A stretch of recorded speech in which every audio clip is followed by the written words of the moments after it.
श्री गणेशाय नमः। सोमवार व्रत कथा।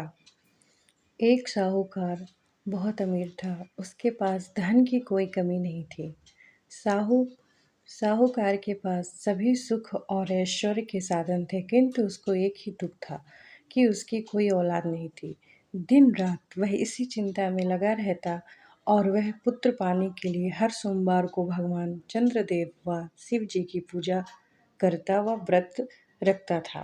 साहूकार की भोलेनाथ के प्रति ऐसी भक्ति देखकर एक बार माँ पार्वती जी ने शिव जी से कहा, हे नाथ, ये साहूकार आपका अनन्य भक्त है और सदैव ही आपका व्रत और पूजा भक्ति भाव से किया करता है। आप कृपा करके इसकी मनोकामना को पूरी कर दें। पार्वती जी की ऐसे वचन सुनकर भोलेनाथ जी ने माँ गौरी से कहा, हे पार्वती, यह संसार एक कर्म क्षेत्र है। यहाँ जो भी जैसा कार्य करता है उसे वैसा ही फल मिलता है, अर्थात जैसा कार्य मनुष्य करता है वैसा ही परिणाम भोगता है। किंतु माता पार्वती आग्रह पूर्वक बोली, हे महादेव, यह आपका अनन्य भक्त है। यदि इसको कोई दुख है तो आपको उसे अवश्य दूर करना चाहिए। यदि आप अपने भक्तों की मनोकामनाएं पूरी नहीं करेंगे तो क्यों मनुष्य आपकी भक्ति सेवा व पूजा करेंगे। पार्वती जी के इस आग्रह को सुनकर शिव जी ने कहा, हे शिवे, इस साहूकार के कोई पुत्र नहीं है। इसी कारण यह दिन रात चिंतित व दुखी रहता है। इसके भाग्य में संतान न होने पर भी मैं इसे पुत्र प्राप्ति के लिए वरदान देता हूँ, किंतु उसका पुत्र केवल 12 वर्ष तक जीवित रह सकता है। इसके बाद वह मर जाएगा। इससे अधिक मैं इस साहूकार के लिए कुछ नहीं कर सकता। यह सब बातें साहूकार सुन रहा था। उसे यह सारी बातें सुनकर सुनकर न कोई खुशी हुई और न ही कोई दुख। वह पूर्ववत शिव की पूजा व व्रत करता रहा। कुछ समय पश्चात साहूकार की पत्नी गर्भवती हो गई और 10वें महीने में उसने एक बहुत ही सुंदर पुत्र को जन्म दिया। साहूकार के घर में बहुत खुशियां मनाई गईं, किंतु साहूकार ने अपने पुत्र की 12 वर्ष की उम्र जानकर कोई खुशी प्रकट नहीं की। इस संबंध में किसी को कोई भेद भी नहीं बताया।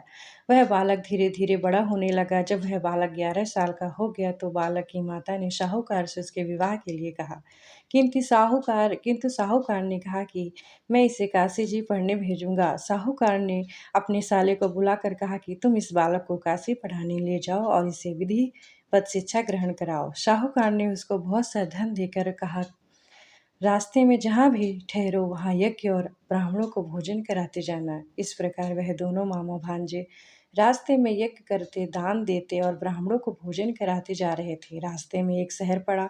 उस शहर में राजा की कन्या का विवाह था। एक अन्य राजा का लड़का बारात लेकर आया था, लेकिन वह एक आंख से काना था। लड़के के पिता को इस बात की चिंता थी कि वर को देखकर कन्या की माता पिता विवाह में किसी प्रकार की अड़चन न डालें।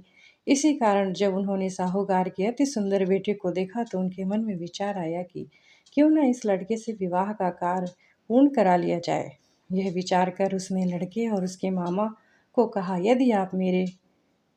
यदि उसके मामा से कहा कि यदि आप फेरे व कन्यादान का कार्य पूर्ण करा देंगे तो आपकी बड़ी कृपा होगी और हम आपको बहुत सारा धन देंगे। साहूकार के लड़के और मामा ने इस बात को स्वीकार कर लिया था। विवाह का काम भली प्रकार से पूरा हो गया। जब वह लड़का जाने लगा तो उसने चुपके से राजकुमारी की चुनरी पर लिख दिया कि तेरा विवाह मेरे साथ हुआ है, लेकिन जिसके साथ तुम्हें भेजा जाएगा वह एक आंख से काना है। मैं काशी जी पढ़ने जा रहा हूँ। राजकुमार ने जब इस प्रकार लिखा पाया तो उसने काने राजकुमार के साथ जाने से इनकार कर दिया और कहा कि मेरा पति यह नहीं है। मेरा विवाह जिसके साथ वह काशी जी गया है। राजकुमारी के पिता ने जब यह सब सुना तो उसने अपनी कन्या को विदा करने से इनकार कर दिया। बारात वापस चली गई। उधर साहूकार का लड़का और मामा काशी में पहुंचे, जहां लड़के ने पढ़ना शुरू किया तथा अतिरिक्त समय मामा भांजा यज्ञ दान आदि में व्यतीत करने लगे। इस प्रकार कई महीने बीत गए। जब लड़का 12 साल का हुआ तो उस दिन लड़के के मामा ने यज्ञ का आयोजन कर रखा था। अचानक ही लड़के की तबीयत खराब हो गई।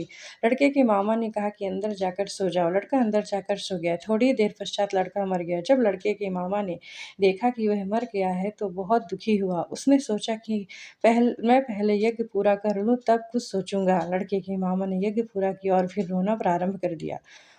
वह बहुत ज़ोर-ज़ोर से रो रहा था। संयोग बस शिव जी और पार्वती उधर से जा रहे थे। पार्वती जी ने कहा भगवान भोलेनाथ से, कहा, "हे नाथ, कोई दुखी व्यक्ति रो रहा है, उसके कष्टों को दूर कर दो।" जब शिव जी, पार्वती जी वहाँ पहुँचे तो उन्होंने देखा कि वहाँ पर एक लड़का मरा हुआ पड़ा है।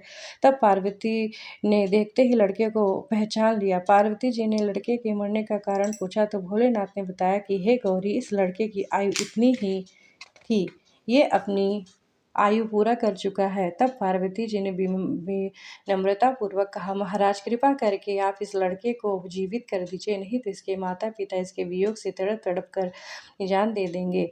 माता पार्वती की बात सुनकर शिव जी ने लड़के को पुनः जीवित कर दिया। शिव जी की कृपा से लड़का जीवित हो गया। शिव शंकर व पार्वती जी शिव धाम चले गए। शिक्षा पूरी होने पर लड़का और उसका मामा पहले की तरह यज्ञ करते, ब्राह्मणों को भोजन तथा दक्षिणा देते हुए अपने घर की ओर चल दिए। रास्ते में दोनों उसी शहर पे आए जहाँ पर उस लड़के की शादी हुई थी। वहाँ पहुँचकर दोनों यज्ञ करना शुरू कर दिया। जब वे दोनों यज्ञ कर रहे थे तो उस लड़के के ससुर यानी वहाँ के राजा ने उधर से घोड़े पर बैठकर अपने सेवकों के साथ जा रहा था। उसने लड़के को पहचान लिया। राजा ने महल में ले जाकर दोनों को खूब सेवा की। कुछ समय राजा महल में रहने के बाद लड़के ने राजा से जाने की आज्ञा ली। कुछ समय राजा के महल में रहने के बाद लड़के ने राजा से जाने की आज्ञा ली। राजा ने अपने लड़की को लड़के के साथ विदा किया और साथ में बहुत सा धन एवं दास-दासियों को भी भेजा। जब वे अपने शहर में आए तो लड़के के मामा ने कहा, पहले मैं तुम्हारे माता-पिता को तुम्हारे आने की खबर सुनाता हूँ, तब तक तुम अपनी इस पत्नी सहित यहाँ आराम करो। ऐसा कहकर लड़के के मामा साहूकार को अपने पुत्र के आने की खबर देने चला गया।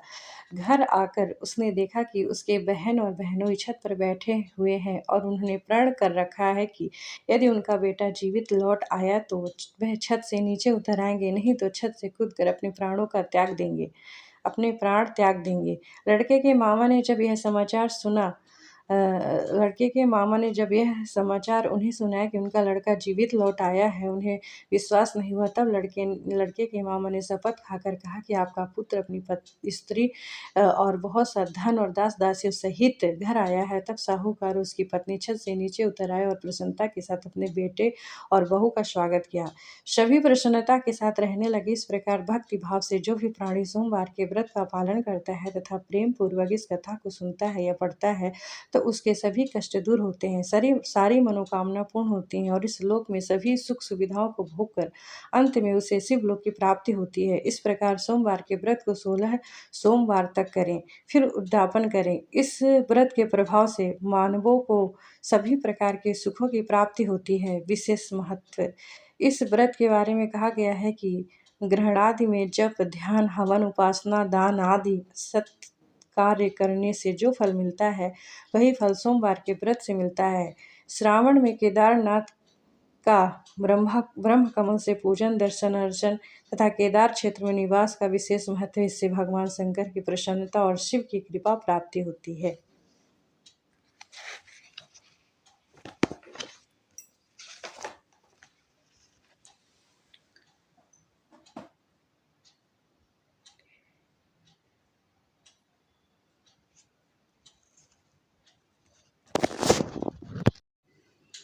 शिव जी की आरती।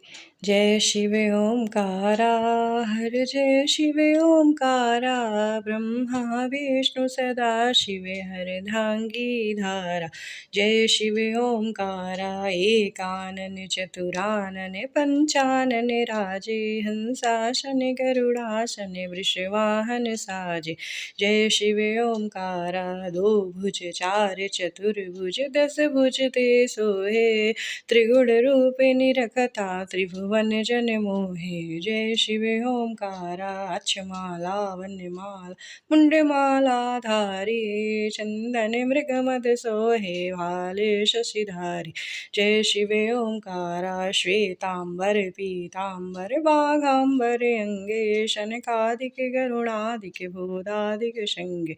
जय शिव ओंकारा, कर के मध्य कमंडल चक्र त्रिशूल धरता, सुख करता दुख हरता जग पालन करता। जय शिव ओंकारा, ब्रह्मा विष्णु सदा शिव जानते अविवेका, प्रणवांचन के मध्य ये तीनों एका। ओम जय शिव ओंकारा।